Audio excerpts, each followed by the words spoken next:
नमस्कार।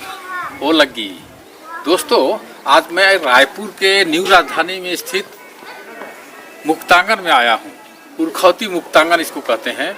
और अभी यहाँ पर देखने के लिए बहुत सारा पौराणिक चीज़ें यहाँ पर है, मूर्तियाँ हैं यहाँ पर, विशेषकर छत्तीसगढ़ का, बस्तर का और यहाँ के आदिवासियों का जीवन शैली, क्या करते थे, क्या क्या काम करते थे, वो सारा चीज़ यहाँ पर मूर्तियाँ बनी हुई है। तो अभी मैं यहाँ पर, ठीक मेरे पीछे आप देखिए, यहाँ पर ये घोटुल है।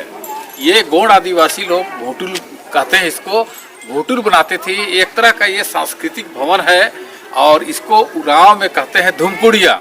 तो ये आप जो देख रहे हैं धुमकुड़िया भवन है, और इस धुमकुड़िया भवन को एक सांस्कृतिक भवन की तरह इस्तेमाल किया जाता था पुराने ज़माने में। इसमें जवान और युवतियों को सांस्कृतिक प्रशिक्षण दिया जाता था, उनको जीना कैसे है, नृत्य का प्रशिक्षण, और जो भी उनका जीवन शैली है आदिवासियों का, वो सारा चीज़ इसमें सिखाया जाता था। लेकिन आजकल ये धुमकुड़िया या घोटुल कहें, ये प्रथा धीरे धीरे विलुप्त होते जा रही है। इसको संरक्षित करना बहुत ज़रूरी है, तभी आदिवासियों का धरोहर, आदिवासियों का विरासत और उनकी संस्कृति सुरक्षित रह पाएगी।